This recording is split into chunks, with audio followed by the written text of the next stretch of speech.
Hey, can we have a lull, no music? What do we got here, man? I think at this point in time, you probably need the guy to explain this one to you, but it's a BMW E21, I took a guess at. Full race car.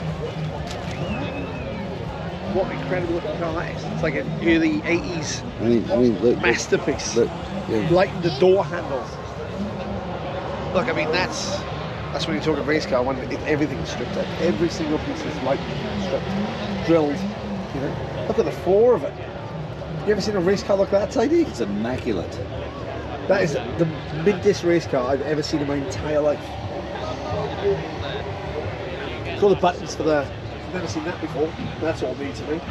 All the little sort of like lightweight buttons for the controls. Wow, man! What a good-looking thing this is. Look at those wheels. Yeah, pretty special, aren't they? They are. That's to do that. That's to sort of like the. That's to air the brake. Brakes. That's a good picture. Though. So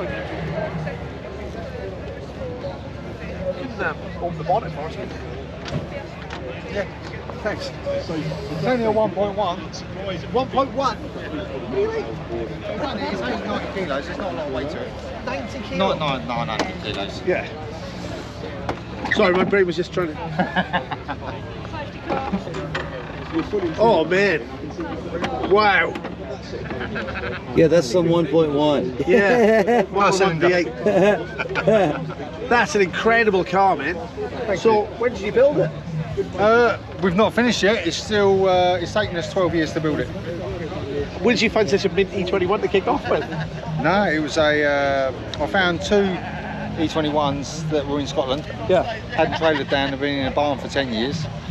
And then I took the best one out of both of them, sold the other one, and then this still had a new roof, new doors, new inner seals, new outer seals, new front wings, complete boot floor cut out, new bulkheads, all the rear bulkhead done in aluminium, new floor pans, all brand new from BMW.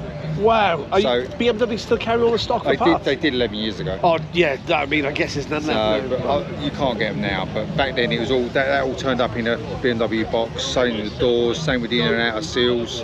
Then we cut the bulkhead out to allow, or the front bulkhead out, so we had a removable tunnel so we can get to the gearbox. And that's a TVR DTM spec road V8. Aluminium. All aluminium, so that's why it's only 900 kilos. That's incredible. And you put a TVR motor in a BMW. Yeah, Where did that idea come from? Well, back in the 90s, 80s, sorry, in the 80s, they had DTM, which was E21, Rover V8, they had a DTM, all different specs. Yeah. And we took the spec of the TVR back then, the engine, and rebuilt it for this. So it was all lightweight. I wanted a V8 in it, but I didn't want a BMW V8 because it wasn't as light. It didn't sound as nice as that. So no. But that's on GSXR throttle bodies, so it's a bit more responsive. But I'm having a 5-litre stroker engine built to put in over Christmas. That's the maximum you can punch a roll round to. Yeah. So it's 360 odd brake and about 420 torque. In 900 kgs? In 900 kgs. What's the performance like on it? Mind melter? As this is now, it's really good. It's really responsive on everything. But it's only 2 different or a couple of different dynos ranging from 211 to 240 brake and 240 torque. So it's balanced. Yeah. So in a 900 kilo car, that is performance anyway. Yeah. But with the 360 brake, 420, 440 torque, it's twice as much power, twice as much torque. But lucky enough, it's got 3, 4, 5, 35, 15 tyres on the back. So it's got plenty of grip. The downforce on the spoiler, I mean, there's so much downforce, it's actually cracked the boot. Wow. So I'm really having the boot done in carbon and Kevlar. Yeah. To allow for it so it's more rigid and doesn't bend and bow and break. But we've been invited to go and race in classic touring cars. But the idea is, I've told my son, he's 14, if he goes and does his R's licence, he can go and race it. That is the great car to do that in. Well, the thing is, I got a picture of him when he was free on the bonnet, taking the gearbox and the bolts out. Yeah. And I got a picture of him sitting on the bonnet when he was 14, or 13, should I say. So it was quite nice. Now, obviously, a year later, we're going through and just doing the little bits and pieces and making sure it's all. We've driven it everywhere. So Belgium twice this year. We went and done 2 shows in Belgium. We've done shows in Birmingham, Liverpool. all over the place. It's driven pretty much everywhere. We've trailered it twice. We've trailered it to Fitted UK last year because it's raining, and we've traded it last weekend to Low Collective purely because they asked for my two custom built motorbikes and the car to be on show, so we couldn't drive everything, so we loaded 2 bikes in the back of the van and one in the car and trailer. That's a fantastic looking car. I mean, I've never seen one look quite as nice as this. Like, it's a real attention to build deal. Well, I've never seen anything like it. We bought all the body kit, and we basically cut the lips off of it, bolted it to the body, and then bonded all the arches back on so they fitted absolutely perfectly. Yeah. And then we cut them again down the middle and made them 2 inches wider on the front, 3 inches wider on the back. Yeah. The front splitter or spoiler, that was cut so because it's sat at an angle where obviously it come out of a mold. Every time it's remoulded, it just comes out. Yeah. So we've done it so it's all perfectly flat, and then we had a custom splitter made, and that slides off so it's all one piece, and then that is solid. Yeah. I mean, the amount of times we go to shows and people stand on that. I guess, yeah, because it's the black edge around Yeah, it. you don't really notice it. Where do you do your apprenticeship? But no, Where do you do his it's all apprenticeship? FAA approved, MSA approved. It's all, the wiring loom took 3 years to do. Wow. But then down to every little bit, when you look at it, it's got, you look on there, it's got Paul Foster, BMW Motorsport, it's got sort of my name on it, everything else. Every bit of the loom where it's yellow has got Paul Foster, Group 2, BMW V8 written on it, or Motorsport, or whatever. He's put different things around. The Motorsport plugs, he had them all colour changed so they matched the roll cage rather than being red. Yeah. So it's all the little final touches. He knew how obsessed I was with it being public. And you've done it for aerodynamic, the diffuser and everything. Yeah, so you got your obviously front splitter. Yeah.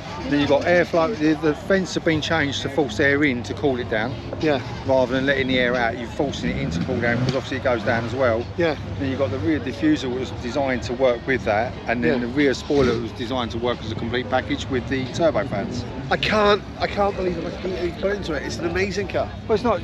It's all the bits you don't see. It's all the little things that, you know, weight saving, trying to make sure everything was spot on. Roll cage, we sat and designed the roll cage, and I was on holiday when it was being done. It was like FaceTime. It's like, are you sure you want this X and this and that and the other? It's like, yeah, just do it. Titanium bolts on the spoiler on the rear hoop spoiler for the downforce, and then having the little pop-out vents on the back window because it gets like a greenhouse inside. Yeah, of course. You can't open up, but you've only got a tiny piece of opening window, haven't you? We've even drilled the door handles. Yeah. We started looking at it. The more we look at it, the better it gets. It's just an amazing piece of kit. There's not much more that I can do to it to make it any better than what it is. We have talked with a friend of mine about doing carbon Kevlar bodies, like moulds for the arches, for the front, do the boot, maybe do the bonnet in carbon Kevlar, just to try and get it lighter. If we can get it down to about 800 kilos with that power, but then it's just making sure you don't. When we first started doing it, the criteria was making it drivable and not where you got so much power you can't actually, because there's a lot of fast cars out there, but there's slower cars that can overtake them on bends and tracks because they can get the power down sooner without losing control. And that was this. It was all designed around making sure that it was power to weight ratio was balanced perfectly. So getting the engine that it was at the moment, say 240 brake, 240 torque, the engine's balanced, the car's balanced. Everything else is let's say, you've got to try and get it right. It's got an 85 litre tank in there, so we can drive and drive and drive. Good God.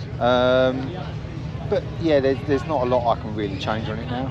It's a fabulous looking car, man. It's a credit to you for thank you. The way you've designed it. I think it's beautiful, and I've never seen a more immaculate race car in my entire life. And people don't realise that you drive it everywhere. Because they look at it and go, oh yeah, I'll get ready for you to unload it. It's like, no, I'm driving it. Well, when we looked in there and it was like, wait a minute, it's all legal, isn't it? Yep. Yeah. Well, it's lucky enough, it is MOT tested and legal, but it's MOT exempt. Yeah. So it's tax and MOT exempt. But it's to have a car this was built as a race car to go on the road, not a road car to go on the track. Yeah. Fabulous job, man. One of the nicest ones I've ever seen. Cheers. Thanks very much. Thank you. Cheers. I don't think I've ever seen anything better.